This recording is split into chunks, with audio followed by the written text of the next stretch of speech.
an illegitimate president. Senator Tim Scott joins us now to react to the latest news. Good morning, Senator. Good morning. It's good to be back with y'all. Well, you saw the firestorm that's erupted over the past few days around these comments. Where do you come down on this?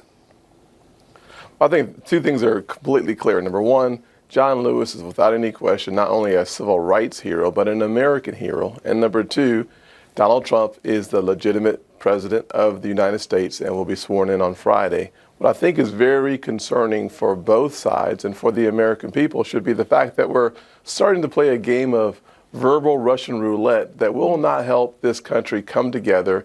And instead of focusing on issues like repealing Obamacare, tax reform, creating an education system that works for everyone, or focusing on the fact that in the rural America and in inner cities, whether it's drug overdoses or crime, we have serious issues, and hopelessness is pervasive in those two very large pockets of America. I think that's a spot-on message. You look, though, at how this originally started, who threw the first punch here, and that interview that he did where he talked about President-elect Trump being an illegitimate candidate and basically boycotting the inauguration, the first time he will ever do that.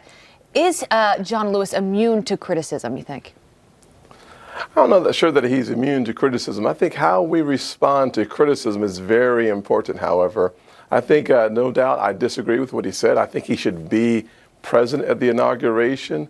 But at the end of the day, I've had my own experience with Twitter this past week with lots and lots of criticism coming my way. We've all been there, and what haven't I we? realized, yeah, we have indeed. What I realized, though, is that what people say about me says more about them than it does me. How I respond says a lot about who I am and where I want to take this country. And so both sides have real challenges for their interaction. But yes, we should find a way to focus on the issues that bring America together.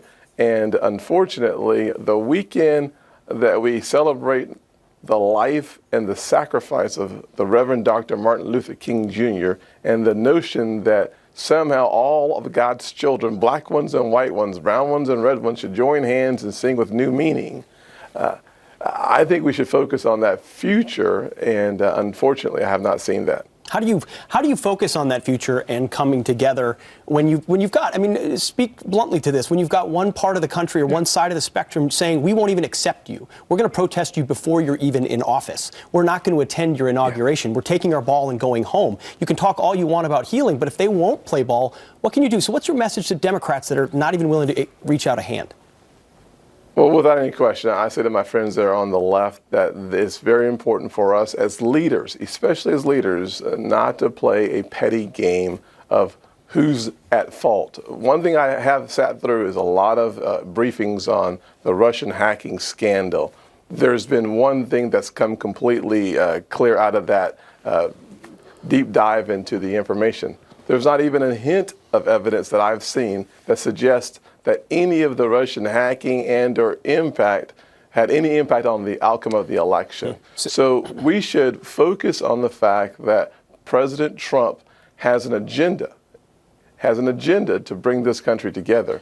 I would like for our president-elect, as well as our friends on the left, to sit down and work together as adults for those things that the American people have said, here are our priorities. Donald Trump won because he understood the pain, the suffering, the low incomes, the poor education system.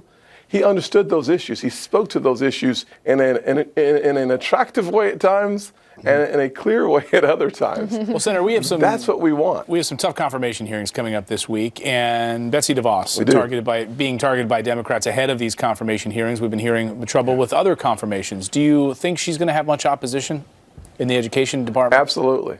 Yeah, she will definitely have here's the funny thing about even my comments. I'm focused on bringing the country together. There are folks that will sit on the Senate Help Committee and try to skewer her over her focus and her support of providing quality education for every single child, no matter the zip codes. 3 years ago, I went to Michigan and spoke at the Aviation Charter High School that is funded in part by Betsy DeVos and the DeVos family.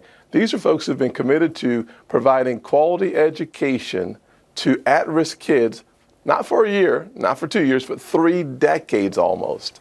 They're committed. She's committed to the cause of quality education. She puts the kid before the rest of the system. And that's the way education should be. So we had Kellyanne Conway on last hour, and she's already had a look at the speech that President Trump will give at the inauguration next week.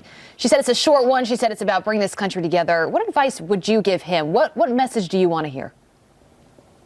Well, I think that's exactly it. I think we should focus on the policies and not the personalities. Donald Trump, I've met with him for several hours over the last 4 or 5 years. I have found him to be a very gracious person. When you're sitting there with him, he, without any question, is a counterpuncher. The good news is he's an equal opportunity offender at times. He doesn't just offend John Lewis. He goes after the actresses and the actors in Hollywood.